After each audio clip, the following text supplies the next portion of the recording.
할렐루야. 옆에 있는 분과 눈으로 서로 인사하며 축복하겠습니다. 복음의 능력을 누리시길 바랍니다. 예수님의 십자가의 승리는 당신의 승리입니다. 새해 복 많이 받으시길 바랍니다. 아멘.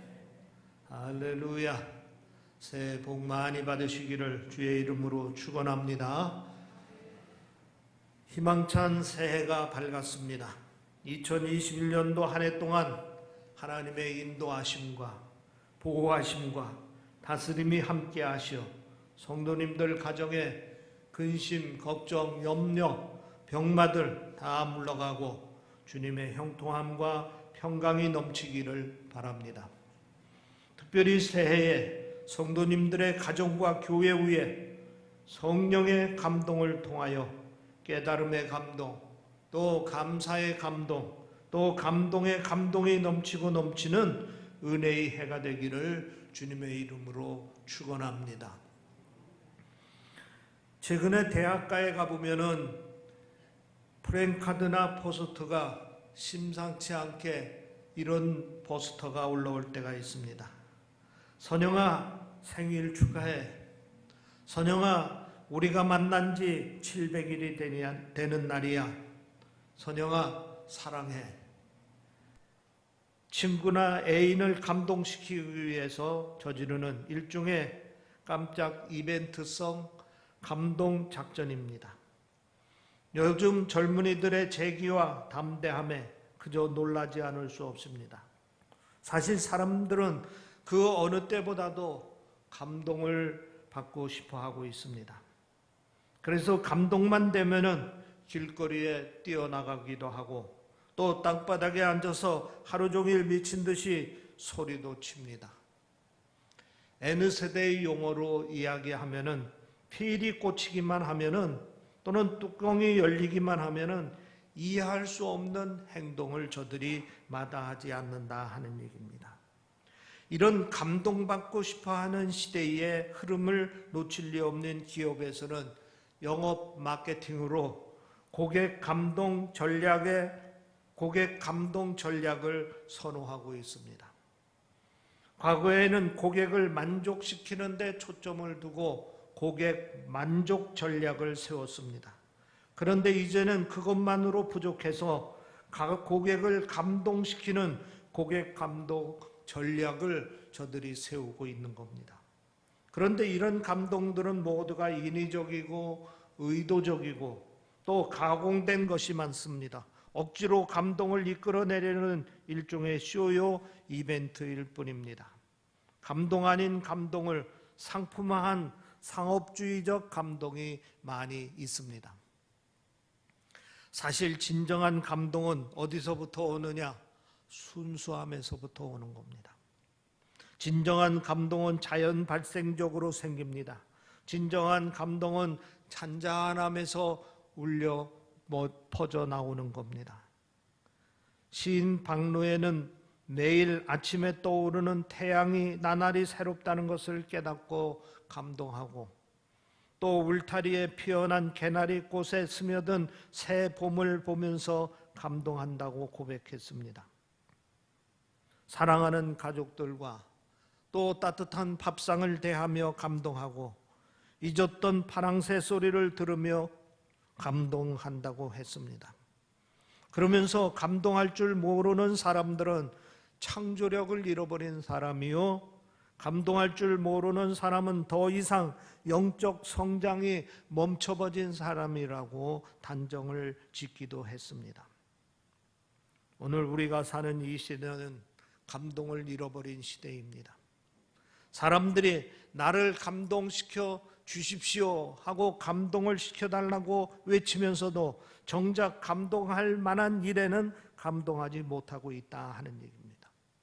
그래서 창조력을 잃어버리고 영적 성장이 멈춰버린 시대에 오늘 사람들이 살고 있습니다.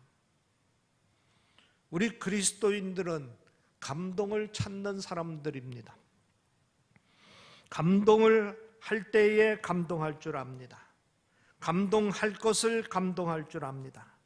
작은 것에 감동하고 순수한 것에 감동을 합니다. 우리가 어떻게 해야 감동이 되살아날 수 있는가? 무엇보다도 최우선적으로 주님을 닮아갈 때에 우리 믿음의 사람들이 감동적인 삶을 살 수가 있는 겁니다.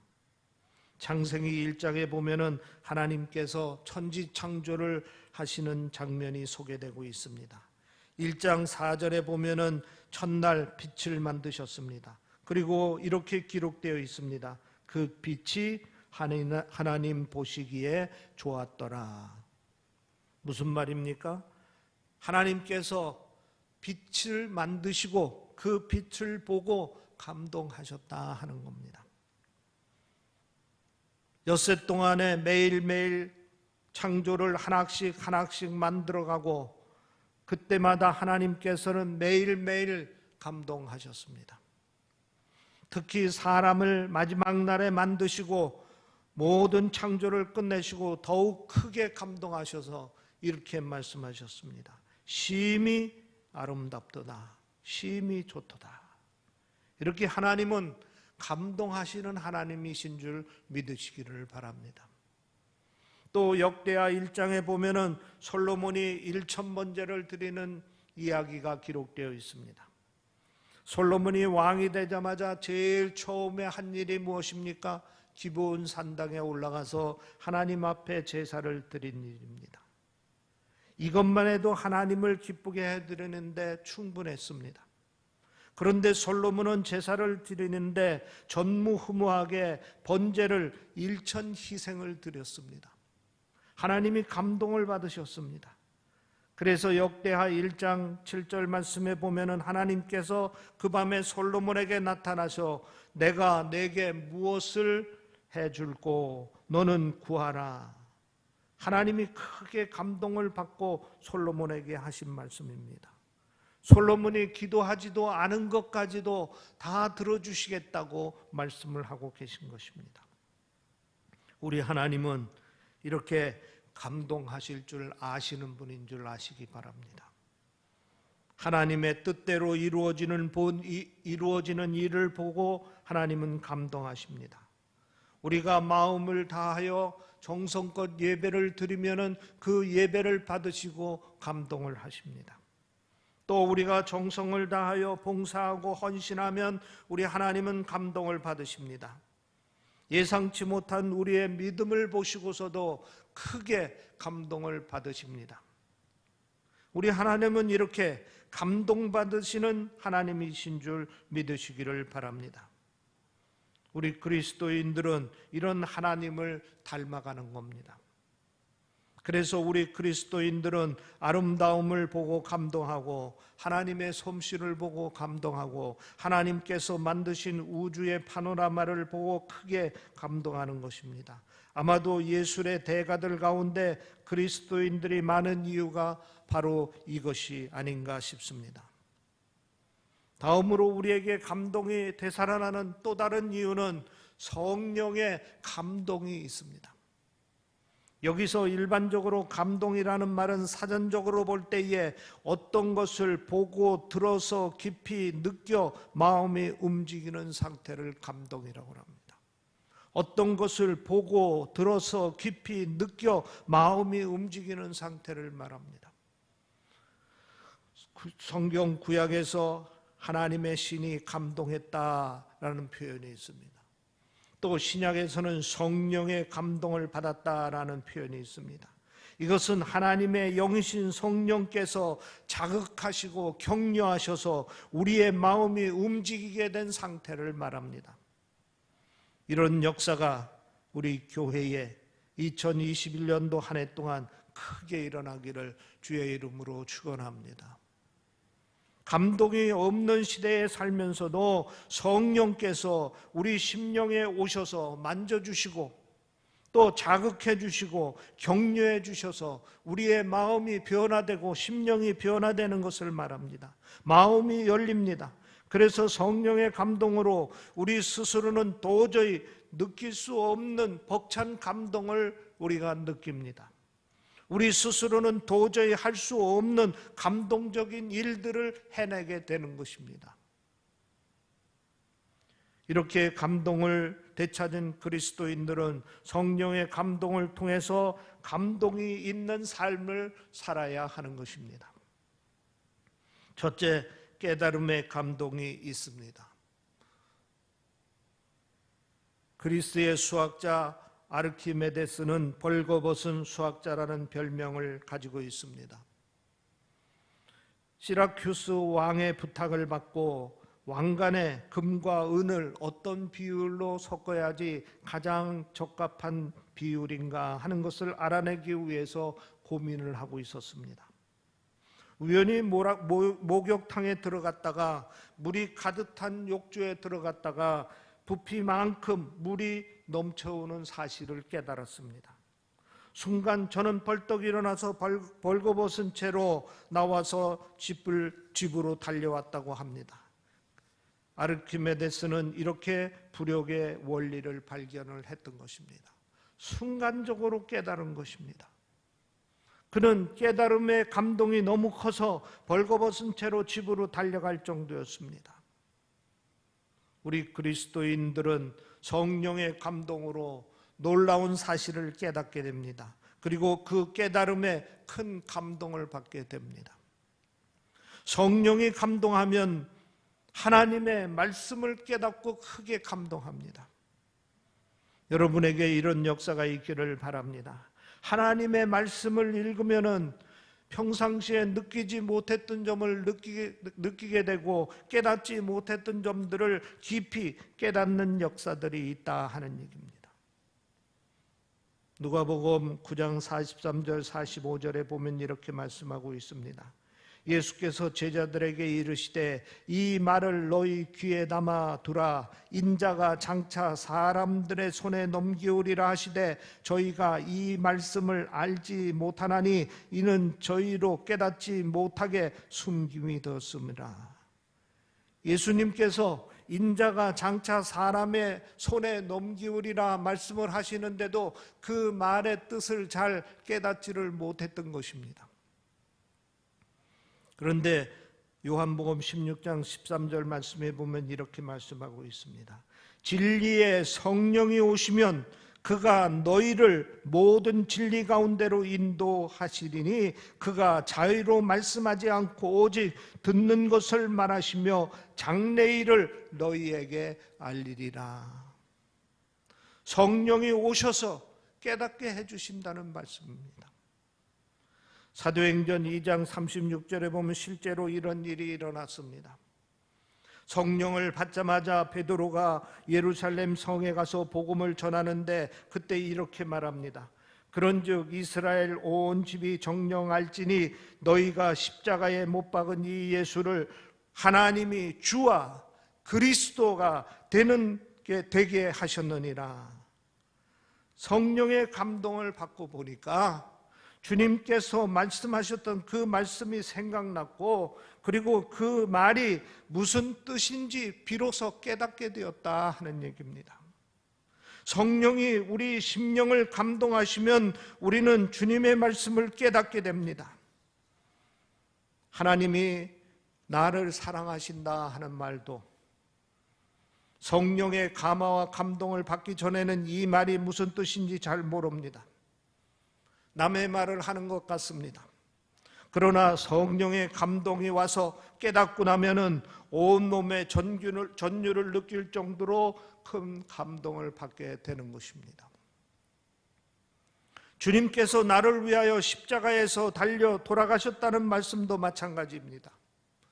이 말을 들을 때는 처음에는 무슨 말인지 잘 알 수가 없습니다. 또 남의 이야기를 하는 것 같습니다.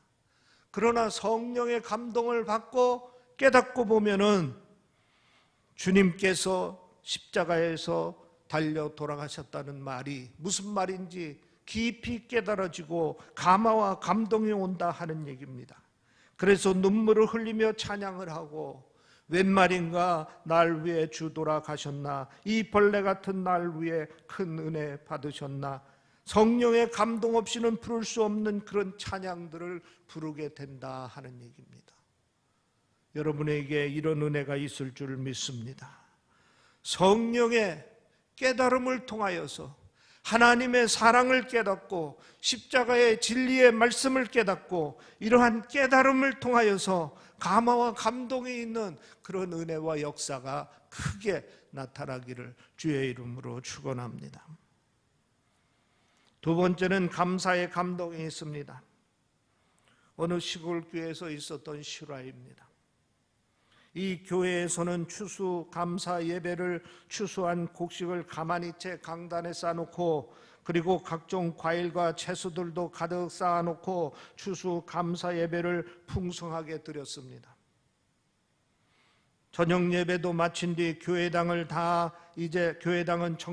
정막에 휩싸여 있었습니다. 그런데 그날 밤에 교회당 안에서 이상한 소리가 자꾸 들리는 겁니다. 교회 안에서 사택에 계셨던 목사님 부부가 이상해서 본당으로 달려가 보았습니다. 곡식과 과일 같은 것들이 본당에 있어서 도둑이 들었다고 판단을 했습니다. 조심스럽게 문을 열고 불을 켰습니다. 놀랍게도 그 안에서 곱추인 교회 집사님 한 분이 눈물을 흘리고 땀을 뻘뻘 흘리며 춤을 추고 있는 겁니다. 자초지종을 물었더니 하는 말이 이렇습니다. 자기는 너무 가난해서 추수 감사절인데도 변변하게 예물을 준비하지 못했다 하는 얘기입니다. 그래서 아픈 마음으로 주께 기도를 드리는데 그때 성령의 감동으로 마음이 뜨거워지면서 음성이 들려왔다 하는 얘기입니다. 하나님께서는 중심을 보신다 하는 얘기입니다.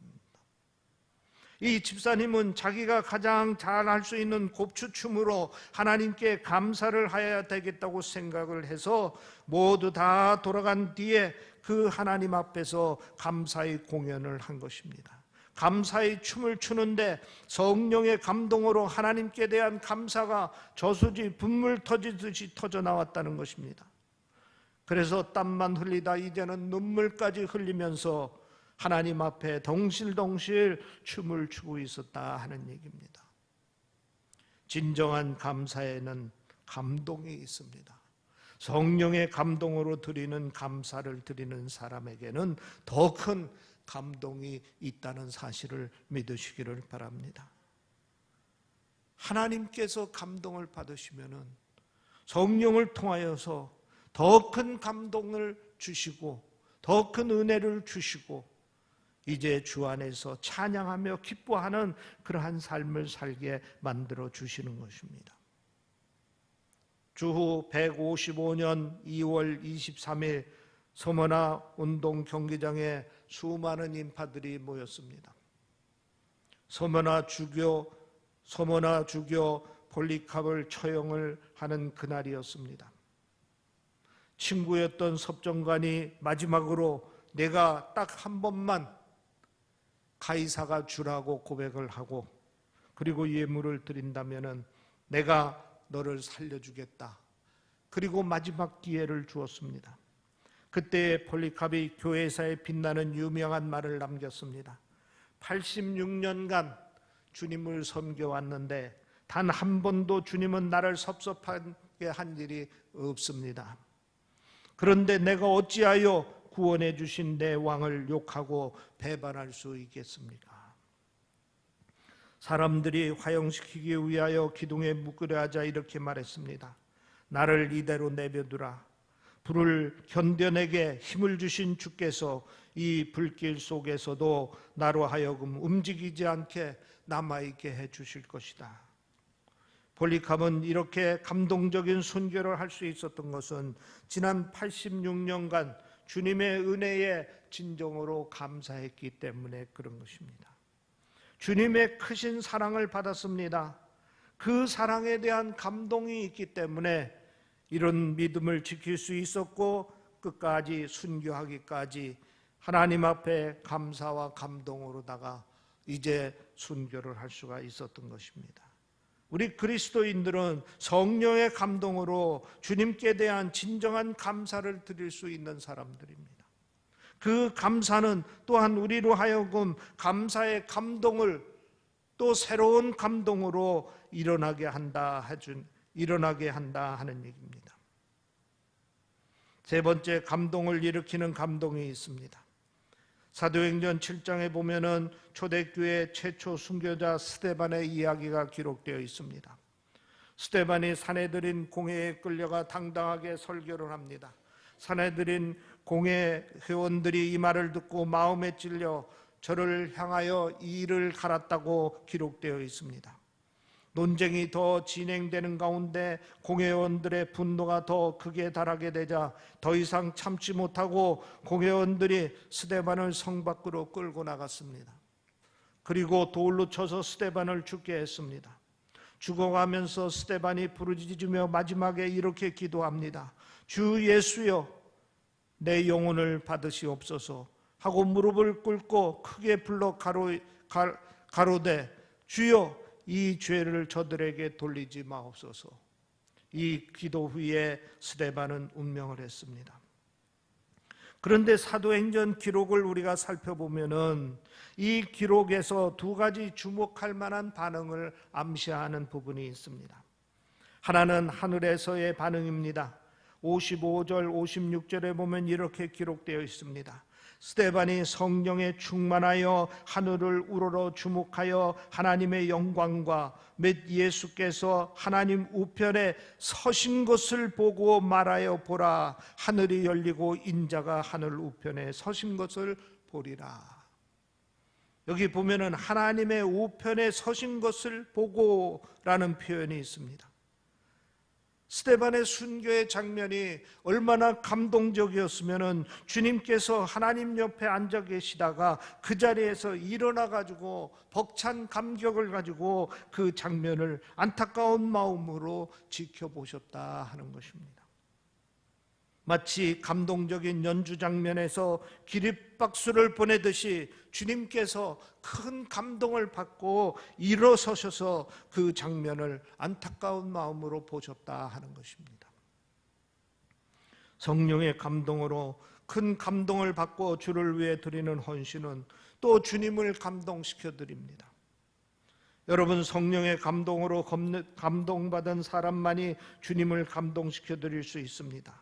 성경에 보면은 뜻밖의 인물이 주님을 감동시키는 예가 많습니다. 그 대표적인 예가 가나안의 여인입니다. 이 여인은 주님의 거절을 무릅쓰고 간청했습니다. 심지어 이방인으로 개 취급을 받으면서까지 물러서지 않습니다. 마태복음 15장 27절 28절에 보면은 주여 올소이다마는 개들도 제 주인의 상에서 떨어지는 부스러기를 먹나이다 하니, 이에 예수께서 대답하여 가라사대 여자여, 내 믿음이 크도다, 내 소원대로 되리라. 우리가 성령의 감동으로 주 앞에 서면 때로 우리가 주님을 감동시켜 드릴 수 있습니다. 오늘도 주님은 감동받고 싶어 하십니다. 저와 여러분 때문에 주님께서 감동받으실 일이 많아지기를 주님의 이름으로 축원합니다. 또 하나의 땅에서의 다른 반응입니다.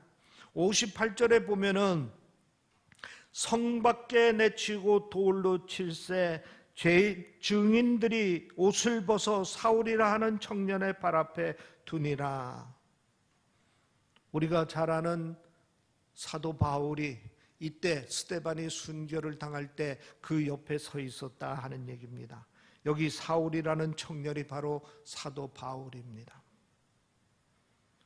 예수 믿는 사람들은 미친 사람들이다, 예수 믿는 사람들은 별 볼 일 없는 사람들이다 여겼던 이 사울이라는 청년이 예수 믿는 사람들을 핍박하기 위하여 앞장서서 늘 예수 믿는 사람들을 옥에 가두고 했던 청년입니다. 그런데 스데반이 마지막 순교하는 장면을 보고 그의 마음속에 알 수 없었던 놀라운 감동이 있었던 것입니다. 예수 믿는 사람들이 아무것도 안 하고 그저 천한 사람들의 모임인 줄만 알고 무시를 했었는데, 스데반의 마지막 순교하는 모습을 보고서 여기에도 무엇이 있기는 있구나 하는 그런 감동을 이 사울이라는 청년이 감동을 받은 것입니다. 그래서 성서학자들은 뭐라고 얘기하느냐, 사도 바울이 우리가 사도행전 9장에서 다메섹에서 부활하신 예수님을 만나고 거기서 회심하게 되는데, 이 회심의 시작은 사실 스데반의 순교 장면 그 순간서부터 시작되기 시작했었다, 이렇게 얘기하는 의견들이 많습니다. 성령의 감동으로 큰 감동을 받고 주를 위해 드린 헌신은 많은 사람들을 감동을 시킵니다. 저들을 주께로 인도합니다. 주님을 위해 크게 쓰임을 받게 합니다. 우리가 잘 아는 사랑의 원젓한 손영원 목사님의 이야기는 두고두고 많은 사람들에게 큰 감동을 줍니다. 자기 두 아들을 죽인 원수를 양아들로 입양을 해가지고 순교하기까지 친아들처럼 사랑으로 잘 돌봤던 이야기입니다. 그 이야기는 여수 애양원 식구들뿐 아니라 우리 한국 사회에 널리 퍼져 있는 많은 사람들에게 큰 감동을 주는 이야기 중에 하나인 것입니다. 성령의 감동으로 감동받고 사는 것은, 살아가는 우리 그리스도인들은 또한 이렇게 많은 사람들에게 감동시키는 삶을 살 수 있다는 사실을 여러분 믿으시기를 바랍니다. 우리 때문에 이 땅에 감동의 물결이 널리 퍼지는 역사가 일어나기를 바랍니다. 여러분, 우리는 감동을 잃어버린 시대에 살아왔습니다. 억지로 만들어진 감동이 아니라 진실한 감동이 필요한 시대에 살아가야 합니다. 이 감동은 성령의 감동으로부터 올 수 있습니다. 새해에는 성령의 감동 안에서 진정한 감동을 맛보시기를 바랍니다. 성령의 감동으로 깨달음의 감동이 있고 감사의 감동이 있어 그 받은 바 감동으로 하나님을 감동시켜드리고 또 많은 사람들을 감동시키는 여러분이 되시기를 주님의 이름으로 축원합니다. 기도하겠습니다. 2021년도 새해를 허락해 주신 아버지 하나님, 이 한 해는 감동의 한 해가 될 수 있도록 주여 축복하여 주시옵소서. 성령의 감동을 통하여서 깨닫지 못했던 주의 말씀을 깨닫는 감동의 역사가 일어날 수 있도록 주여 축복하여 주시옵소서. 성령의 감동으로 인하여 감사드리는 그 감동이 또 다른 감동을 일으키고 또 다른 감동을 일으킬 수 있는 감동의 역사가 차고 넘치는 교회가 될 수 있도록 주여 축복하여 주시옵소서. 우리 하나님은 항상 우리와 함께 계시면서 우리의 믿음을 보시고 감동하시고 우리의 정성을 보시고 감동하시고 우리의 고백을 들으시고 감동하실 줄 믿습니다. 하나님을 감동시키는 믿음이 될 수 있도록 인도하여 주시옵소서. 주님을 감동시킬 수 있는 믿음이 되도록 인도하여 주시옵소서. 그리하여 교회가 은혜 가운데 감동이 넘치고 우리의 가정이 은혜 가운데 감동이 넘칠 수 있도록 허락하여 주시옵소서. 감사하며 우리 주 예수 그리스도의 이름으로 기도하옵나이다. 아멘.